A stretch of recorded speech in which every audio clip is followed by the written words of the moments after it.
Santa Misa. Kung baha. Under pa? Sabi na tayo lang? Kaya ba? Hanggang liblib na paro. Rechi tayo dun oh. Grabe oh. Ay, grabe na ito.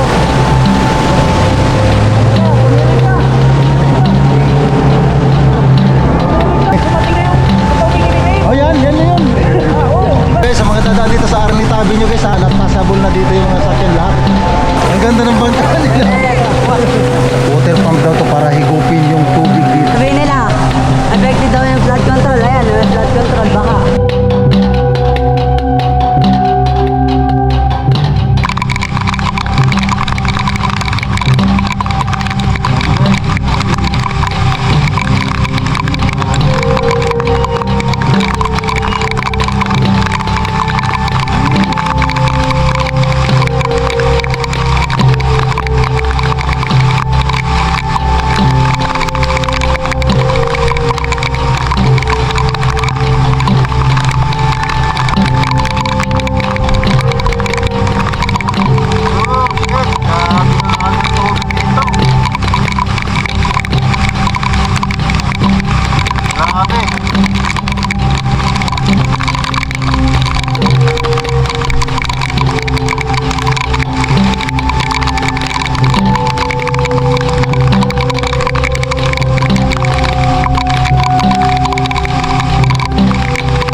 Yun guys, andito tayo ngayon sa Army tabi nyo. Dito sa ilalim guys, no?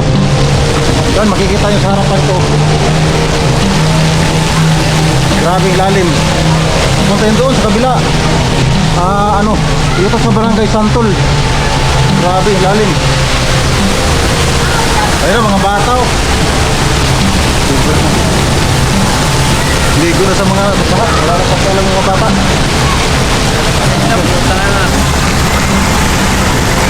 Grabe lalim.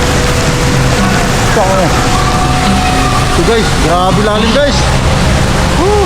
Ito sa kahabaan ng Araneta Avenue. Dito sa ilalim ng RPS kayo sa taas, grabe lalim. Oh, makita yung hanggang doon sa malapit sa SM Santa Misa. Yung baha. Andun, mag-stranded na yung mga doon, no? Kabilaan lang na dito guys, bandang De Los Santos, mas malalim dito. Grabe. Hindi na makabanti yung mga motor eh.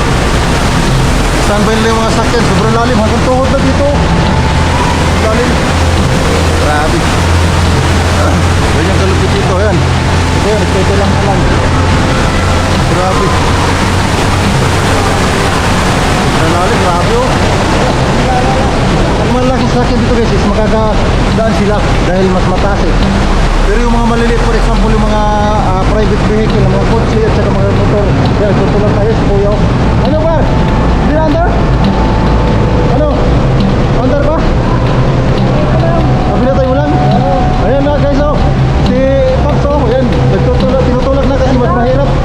Pag pinandar yung motor na lulubog sa tubig, grabe lalim dito. Stranded na doon sa dulo. Pupunta tayo guys sa dulo. Mas marami stranded yan sa unahan kasi nga mas lumababaw na konti. Pero malapit niya sa SM Santa Misa guys, yung ano na yan, yung lugar na yan. Grabe lalim. Ganito ang kalagayan dito sa Araneta Avenue. Pasabol naman yung mga mga 4 wheels sa akin. Yan, for example, yan. For example naman sila kung kaya. Pero yun nga lang, mag-ipagsapalan. For example, ito kay Kuya, yan, oh. Nag-ipagsapalaran na lang, oh. Scooter yan, mga kaya naman guys sa mga ano yan, scooter ito. Yung mga hindi scooter, yung mga dekadina, yung mga manual na motor, tirik yan pag ipipilit nyo. Kaya wag na wag nyo ipilit guys na makipagsapalaran dito. Hirap. Oh, lupit ng Inmax, lupit.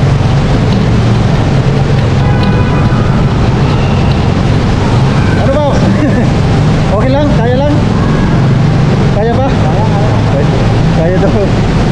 Mga ano yun guys, mga scooter tinutulak na lang yun. Tinutulak lang yun, mahirap na yun pag pinaandar eh. Kaya nga eh. Pag pinaandar kasi dito kalalim, tapos kaya naman sir eh. Kaya. Mababaw na dyan sa unahan. Sige guys, lilipat tayo doon sa unahan.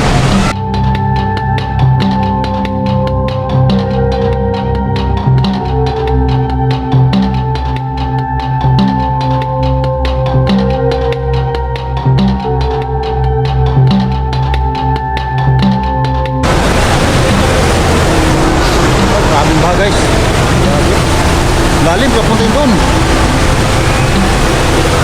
Dito mas malalim dito sa ginagawa sa amin. Pero papasok na dyan sa taas yung tubig oh.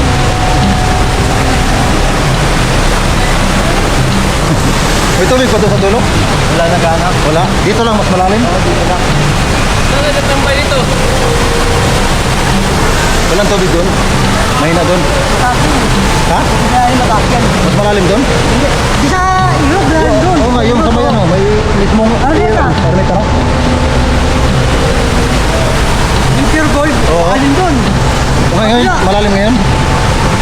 Yan guys, mula dito guys sa kinatayan natin. maganda magano. Malapit sa QI Pro Road guys, pupunta tayo doon para makita natin sa inyo. Maganda ang pure gold mo. Oo, sige. Maganda.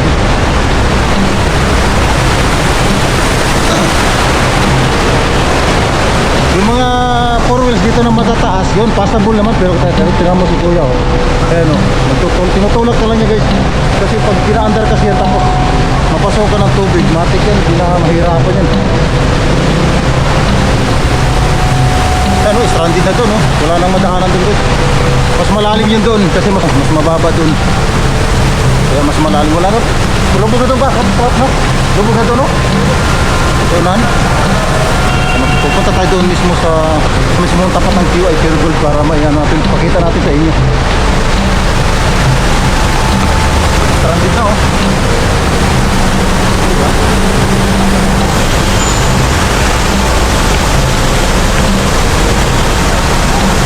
Guys, nandito na tayo sa ano, kabaan ng Arneta Avenue. Dito na yun ano, malapit sa Barangay de Los Santos eh. Yan oh, sa may stoplight. Malalim pala dyan. Malalim, grabe ko siya. Nasa bulldog sa ano. Mas malalim, hala, dibdib na ito pero no. Dulo. Doon kami. So yan guys, wala nang mag-asa. Grabe na to. Tubig na to. Di ba ano to dito? Ano to pre? Kabaan ng Rodriguez ba? Kabaan ng Rodriguez ba guys? Andito na tayo. Kami sa malapit tayo nakatira. Papunta dito. Ito yung kalagayan dito ngayon sa Along Rodriguez to Avenue guys to. Ano ba to di ba? So grabe. Yan guys, makikita nyo, grabe, nagtutulak na lang si Pops, di na kaya kasi ayaw nang umandar yung motor. Yan, andito to guys, mismo sa stoplight ng kabaan ng ano, ng Rodriguez saka Arneta Avenue. Yung Arneta Avenue guys, tagos na to ng Quezon Avenue, wala na, hindi na madadaanan ng mga sakyan, no? Grabe, sobrang lalim, lagpas na dibdib oh. Papunta dito, De Los Santos. So Cubao to guys, no. So dito naman sa kabila is ano, papuntang Welcome Rotunda pala to. Pero grabe lalim na oh. Maglakad lang tayo ng mga 20 minutes mula doon sa pinakita ko sa inyo kung saan kanina. Grabe lalim.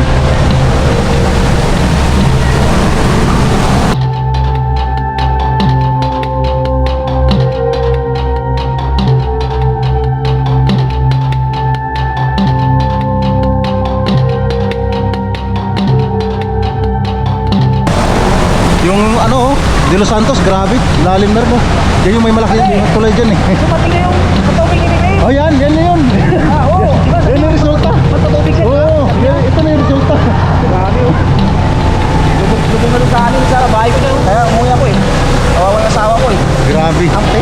Enjoy natin muna kasi sa Bibim eh. Hindi doon dito santo. Grabe, no? Yan, sobrang lalim. Ito yung kahabaan ngayon. So, dito tayo sa tapos mismo Aranita Avenue at saka Rodriguez. Cornel E. Rodriguez. Oh. Sabi ni Bibim, dumating na ang patubig. Ayan, sabi nga sir. Sabi doon ni sino? Sabi ni Bibim, dumating na ang patubig niya. Ito na, sa kanil tulpo. Ayun Dumating na nga. oh.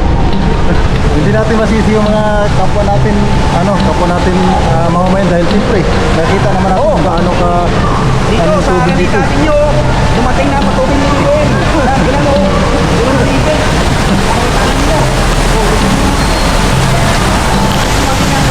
Sumula dito guys sa kinatayuan ko. Ito yung Aranita Avenue guys, papuntang Quezon Avenue to eh. Hindi na magdaanan kahit man lang bus o mga malaking mga sasakyan, hindi na kaya kasi nga lagpas liig na doon eh. Ano yung bata, tingnan mo, hanggang ano na oh. Tingnan mo yung tao doon guys, kung makikita nyo, yun, sobrang lalim lang. Ayan oh. Nasa lagpas dibdib na yung nasa tubig lang. May lumalangoy doon sa pagkadulo. Grabe. Kabila, grabe, daming basura pa.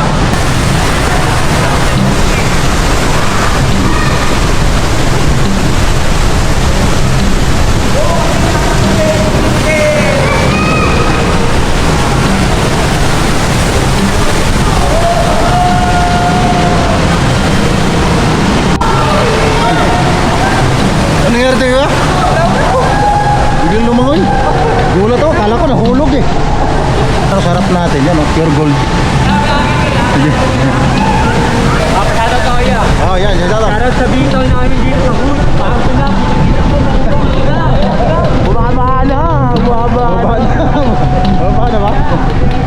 Parang home pa yung ulan. Grabe. Almost 1 hour na to. Wala, no choice lang eh. Kundi dito mag-erod na lang kasi mas mababaw dito eh. Kaysa doon sa dito. Mag-aranita kayo. Ito yung mga bata. Yan oh. Lagpas. Dibdib na yung tubig. Mayroon doon sa dulo.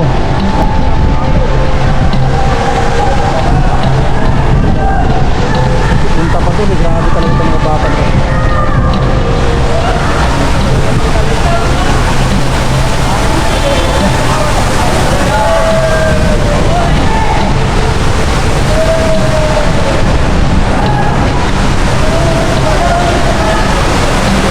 Okay, sa mga dadaan dito sa Aranita Avenue guys wala na, hindi na not passable na dito yung mga sakyan lahat. Sa klaseng sakyan guys, not passable na dito. Makikita nyo sa ilalim, sobrang lalim na oh. Yan, kabilaan yan ha.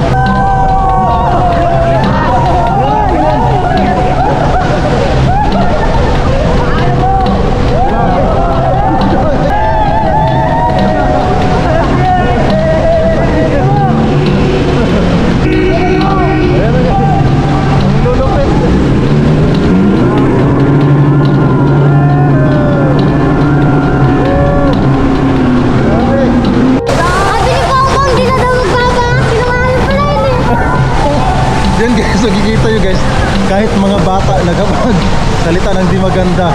Alam nyo guys, hindi natin masisi yung mga bata eh, dahil nakikita rin naman nila dito sa mismong kalagayan ng lugar natin eh, lalo dito sa Along Metro Manila. Yan. Unahan guys, may mga bangka ng barangay, gumagamit na oh, ni-rescue na doon guys oh. Ano, hanggang dibdib na, grabe. Mas malalim doon, sobra. Grabe.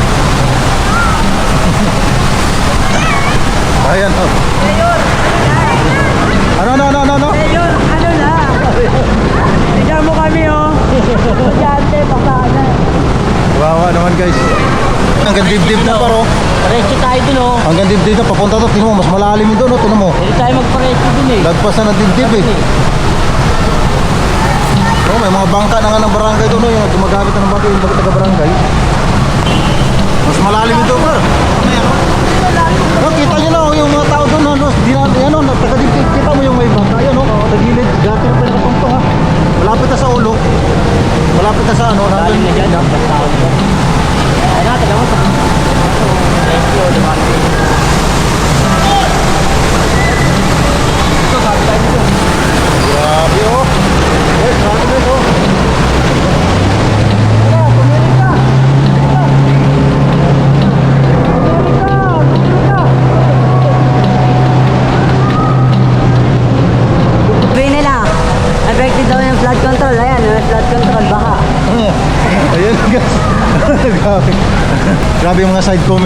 bata. Sabagay, di natin masisip. Grabe guys, oh.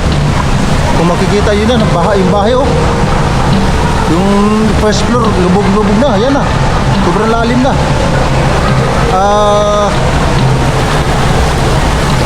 Grabe lalim dito. Lubog na lubog yung second floor. Tapos yung mga barangay, andun na. May second floor sila. Malamang andyan yung mga tao dyan sa second floor na. Umakyat na yun. Umakyat na. Oh. Grabe yung Araneta. Dito. Oh, lupit ng isa, oh. Nako, yari na. Yung 650 na big bike guys, tinutulak ka lang, hindi na kaya eh. Hindi na pinandar. Pupunta tayo doon guys, banda San De Los Santos. May malaking tulay dyan guys eh, pupunta tayo doon. So yun guys, so makikita nyo dito sa harapan ko, yan oh. May water pump daw to as per ng mga taga DPWH. Water pump daw to para higupin yung tubig dito sa mismo sa lugar na to. Isa lang to dito eh, naka-deploy na panghigop ng baha. Ang problema kasi nahirapan sila labas ng machine na to kasi nga so sobrang bigat at sobrang laki. May drainage pa dito sa gitna na walang takip. Kaya delikado, kaya nag-iingat sila. Kasi baka pagtulak nila biglang mahulog doon sa drainage yung mga gulong nito. Ang mahirap lang kasi mabigat talaga siya. Tapos siyempre hindi pa nila nakikita yung mismong paka nila. Okay lang sana kung walang drainage. May drainage pa dito. Steel plate dito sa gilid. Yung kabila wala. Kaya napakadelikado, kaya sobrang ingat sila. At kita nyo naman natatagalan sila sa paglabas nung machine kasi nga nag-iingat sa drainage dito na baka biglang mahulog sila ba or yung machine. So going pa rin guys, makikita nyo grabe yung laki, oh. Grabe, sobrang grabe pa rin. Grabe yung baha dito guys. Itong tulay na to, ang taas nito, sobrang lalim nito guys. Itong tulay na to, kabilaan yan. Kasi dito ako lagi dumadaan. Pero ngayon kita nyo naman, oh. Halos level na dito. Lagpas na ng gata, halos level na siya dito sa mismong barandilya na ginawa nung tulay na to. Yung tubig, ganun kataas ang tubig dito. Kaya yung bahay doon guys sa bandang Araneta papuntang Quezon Ave is nasa second floor na ang mga tao, kasi yung first floor is lubog na ganun kalupit ang tubig dito. Grabe, sobra, napakadelikado dito guys. Yung ganito ang mangyari kung sa mahulog ang tao dito, talagang mahirapan kasi sobrang lakas ng pressure ng tubig kahit doon ay yung mga basura guys na galing doon, aywan ko saan ko itong galing itong bahan na to. Ayun, natambak doon sa may De Los Santos.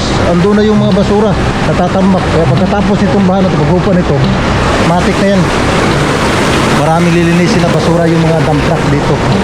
Tsaka dami pa rin kasi lumalabas ng basura. O yan, galing to kung saan itong mga basura to guys eh. Kaya isa to sa nagpapahirap dito sa baha na makadaloy ng maayos. Tapos sample ito, di ba? Saan mo ito makukuha? Paano magdadalo yung tubig niya kung ganyan agad-agad? Yan guys. Di ba ang ganda? Yan guys, nakaano na sila. Ang ganda ng bangka nila. Bakit mahirap? Grabe guys, artificial yung ginagamit na nilang bangka dito. Wala pa kasing rescue eh. Yung sa DPWH na panghigop nila na machine guys, di pa may labas-labas. Kasi nga siya, nahirapan sila. Kaya antayin natin to na na may labas nila.